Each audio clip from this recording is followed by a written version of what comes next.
So no random Scrum, Agile, 10, 15 years of experience product owner. Like it. I mean, if you want to know it, you'll figure this one out on LinkedIn. So, happy that you joined this talk. It's pretty impressive. It's a damn impressive room. So let's get to it. Probably half of you tries to figure out what it is all about. So, how it started, my obsession with this subject. It wasn't even on an original day. It was just a normal day of meeting after meeting, where one meeting ends, the other one starts, and you know you don't have time to pause, to reflect on what just happened. You just rush from one meeting to the other. At the end of the day, you're exhausted, but it's just business as usual. Except that this day, we saw a movie. Maybe some of you have seen it. It's called The Social Dilemma. Anyone saw Social Dilemma? Yeah, okay.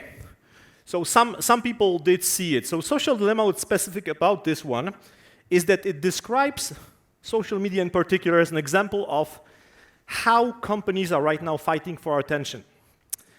And it made me wonder that if we don't do something about it, well, someone will do it instead of us.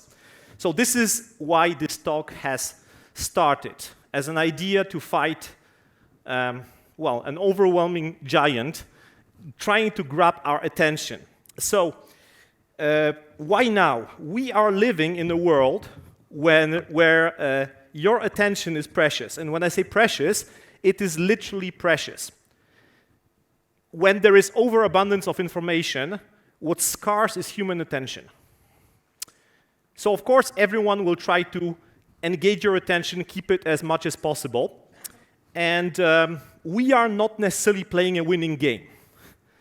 We have bigger problems right now that do require our attention. And you cannot necessarily deliver a lot on these challenges if you are splitting your context from one to the other. Now, what big challenges? Pick your favorite. I don't know, singularity for AI maybe in a couple of years, climate change, divisions between countries. There are challenges that are far more bigger that need our attention right now. My favorite so far, maybe the most recent one, is the AI itself. We are rushing into AI like it's an arms race. We're happily releasing without necessarily knowing all the impact it may produce. And it makes me think about the last race that I was witnessing a little bit, which was the nuke race. And you know, nuke race was pretty crazy. I'm probably I'm one in this room who remembers a little bit. I'm pretty sure that most of you don't even remember. But we were not very far from nuclear crisis a couple of times. Now, the thing is that nukes cannot teach other nukes how to think better. AI can. So having probabilistic model who can teach themselves to be more effective is a little bit challenging as far as I'm concerned. But then, anyone has their problems. First of all, we have a lot to win, and you have also some to lose. Improved quality of life experience is obvious, reduced stress, professional advantage. One subject that has been pretty interesting is how AI will start to replace jobs. What we see will be first replaced is jobs that are redundant or where you don't have necessarily a big expertise you can provide to that beats the machine. So if you want to become better at something, it requires your focus and attention to move forward. And as I said, if you don't manage your attention, someone else will. When we speak about attention, people think about the Pixar lamp. At least that's how I was thinking about attention. You know, it's called the spotlight. And I'm using terminology used by James Williams, former Google strategist who started Ethics for Attention Institute. So the spotlight is basically what's happening right now. At one point, conversation stopped, huge spotlight, someone in the center of attention, narrow focus, you decide to pay attention to it. This is a very powerful tool, and, well, it's easily destructible. Now, I will not blame you. Probably some of you have already lost the focus here and there. We're just humans. We are easily distracted, especially right now when things are trying to catch our attention. It's not getting any better, unfortunately, so I don't have many good news on this one. However, discipline and practice can help. You know, this spotlight is a little bit like a muscle. In the recent book by Cal Newport called Deep Work, I discovered at least, that there is a way to practice disciplined focus and get better at focusing your attention and losing track of distraction, losing track of time. Maybe you are familiar with the concept of flow, Mihaly Csikszentmihalyi. This pays a lot in Scrabble. I know I practiced to be able to pronounce it. Hungarian psychologist came with this notion of flow, which is this state of effortless attention where you produce the most amazing things. Now, which things you produce depend, of course, on what you want to focus on. This is why focus itself is not enough. You need starlight. So starlight is your personal, professional objective, can be on different timeline, but this is what helps you guide your spotlight. Now, right now, I'm speaking only as if you can apply it on your own, but of course, this can be applied on team level, on organizational level. We need to have goals. By the way, the state of flow, if you've read the book, focuses on this notion that if you don't have goals, you cannot action the feedback loop, which makes you discover whether your state of flow is still effective, whether you're getting any better. So having goals is really important. Now, maybe you can ask yourself yesterday, how much of your time was contributing to your own goals, and how much of this time was contributing to some other people's goals? If you have your own goals, of course, that's good. And yesterday is a little bit of cheating because we had dojos, so probably you were contributing to your own goals if you participated in this. But at every random day, by the end of the day, have you contributed more to your own goals or to some other people's goals? One tool that you can be using pretty efficiently, I'm not sure how familiar you are with emotional agility. Susan David has published a great book on this one. It's how can you detect what your emotions are informing you, and use this as a tool to decide where you direct your attention, where you focus your spotlight in case you are starting to feel distracted. If you are even more advanced, mindfulness is also a great way to know how your thoughts are orienting your attention and your everyday focus. Now, how do you pick the starlight? What even makes you create your goals or pick your goals? This is the concept of daylight. This will not happen on its own. We need to create space to pick meaningful goals and at least discriminate between goals that matter to us. This is the extreme lack of daylight. And maybe you've seen it happening, either on your own or among friends and colleagues. We call it decoherence. This is where you stop making sense to yourself.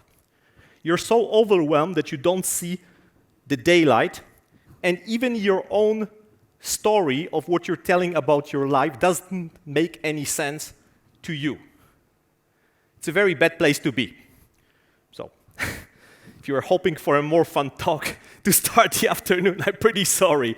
But we need to create space for this one. And maybe you have been seeing the progress recently on the subject of mind wandering. Have you been among these kids who were stigmatized when you were mind wandering, daydreaming in a class? It's fair.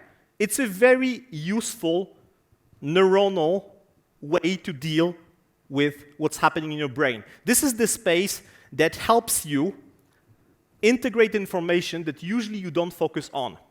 It's called the default neuronal network. And it's funny because they discovered it. They weren't expecting that someone was doing anything when you're idle. But your brain is never idle. So by putting some space for it, you can make sense and create these connections and then pick the starlight. Now, it starts even to become a little bit more messier because you're not alone in this universe. So there are other people. And other people have other goals, but we need to decide what is meaningful and urgent to us. Because some of the things, as I said, you can do it on your own, but other things you cannot. And this is the collective light, so the ability to pick our goals, to identify and sustain our collective attention. Maybe, have you read Codebreaker recently? Codebreaker, which is about the discovery of our ARN. It was in the race to find the COVID vaccine. Yeah? So what was amazing about this one is how we were able to leverage this collective collaboration to break scientific barriers that wouldn't be break in the normal way, because we had a couple of factors that helped us.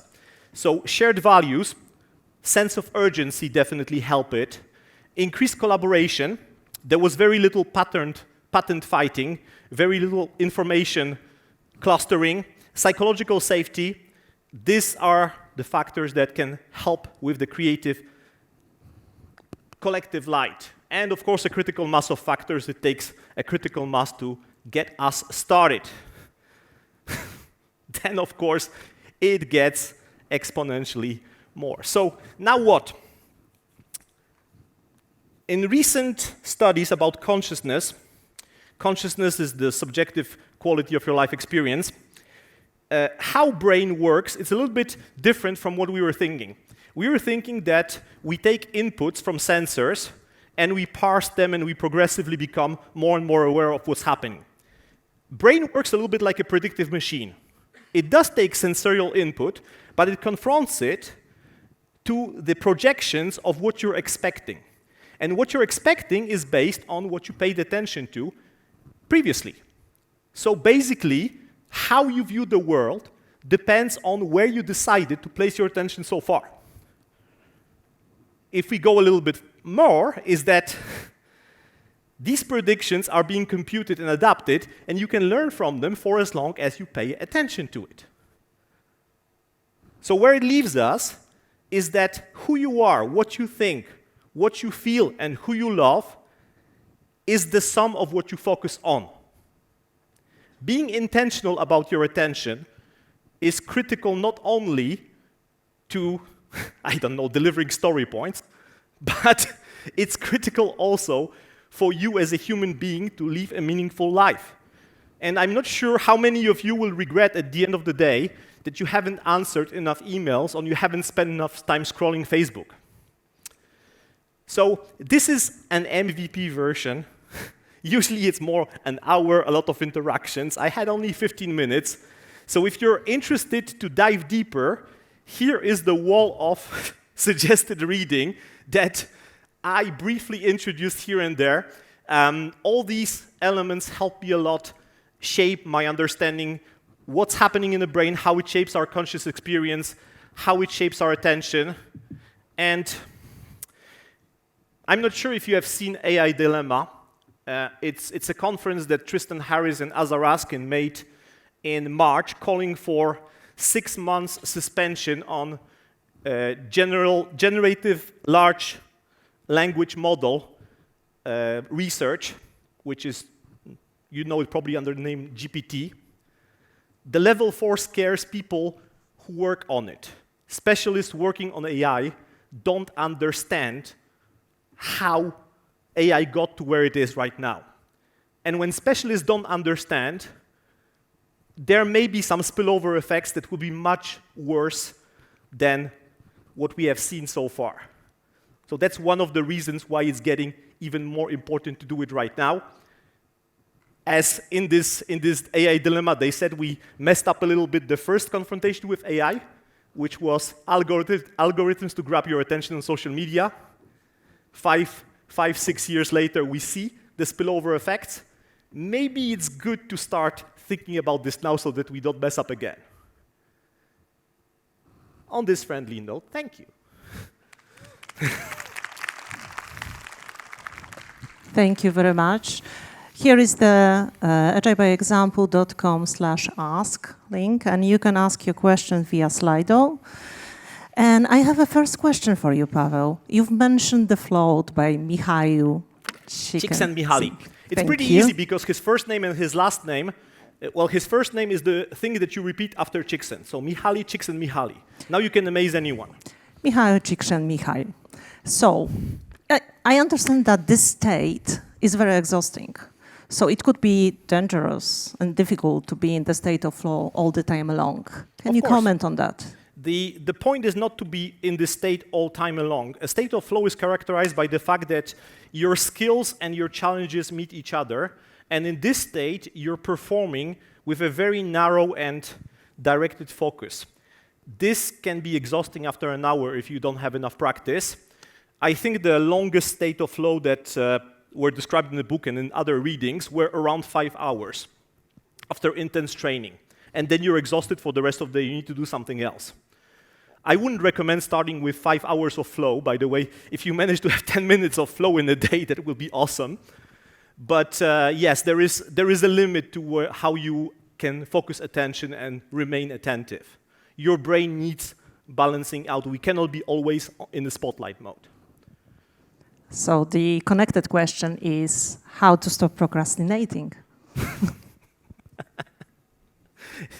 If I knew, I wouldn't be doing these slides the day before. No, it's, I guess, how to stop procrastinating. This is a difficult one. I guess some notion of disciplined prioritizing can be helpful. And one thing that I mentioned already is this notion, you need to place a buffer for intentional decision-making about where you put your attention. And that's where probably you'll be able to see what you can procrastinate and what you shouldn't. Like, for instance, doing slides for this conference, I shouldn't be procrastinating until Sunday. But I can definitely procrastinate something I'm not supposed to be doing before December because I don't care. But it's this notion of intentional buffer to make this decision, like intentional buffer to decide how you react to your internal anger. Thank you. Pleasure. So the interesting one is about you, a little bit personal. So what surprised you most about your brain? What surprised me most about my brain? I was amazed when I discovered that despite all the things we think about how communications can be effective, we don't see the world the same way. I could use these words, and I cannot be sure that you will interpret them in a way that I use them, because we come from different frame of mind. Now, hopefully, some of the message will still remain, but I was baffled about how many myths we have around communication. And I mean, we are in an Agile conference. We speak so much about the in-person communication, collaboration. I guess what is powerful with agility is it forces you to inspect and adapt and be mindful and adapt your worldview. So the more you communicate with the same people, the best you get at grasping how they see it. But it amazed me how many assumptions I had about what people understand and was basically wrong. Me too. Another one. We are very often pushed to be in the multitasking environment. And the question is how to focus when you are in such an environment. I mean, studies are abounding about the effect of multitasking, and if it was just citing studies, this would be very easy. Like, you take any of the reference about multitasking, you put it on the desk of someone. What I like sometimes is quick exercises to show the multitasking effect on people who are asking us to multitask. And maybe just playing out a stupid 5-minute context-switching game on stakeholders who are pushing you to multitask will make them realize much more the effect it has on you and how destructive it can be for attention. So that could be my 30 seconds advice. Thank you. This is what we have for the last two. And the first is, you've mentioned the sunlight space, right? So the question is about advice how to start effectively shaping this sunlight space. The daylight, the one that makes us pick the starlight? I think so. Can we have a confirmation? Yes, probably. So, assuming that we speak about the daylight, I cannot say how it will work out for everyone, but how it works for me is that I intentionally placed an hour and a half in my schedule where I don't intend to be working, collaborating, having meetings with anyone. What I do usually is I go out for a walk, I don't look at my emails, I don't look at my phone, and this is the dedicated time for this mind wandering and this connection making. Now, maybe it works for me because I'm fortunate enough that someone takes care of my daughter during this time, but this, if you can place at least some time for it, this would be a good start to start exploring it. Thank you. So if you are wondering how to get in the state of flow, you can reach out to Pawel here at conference or maybe later on. Ladies and gentlemen, Pawel Mysliwiec, thank you so much. Thank you.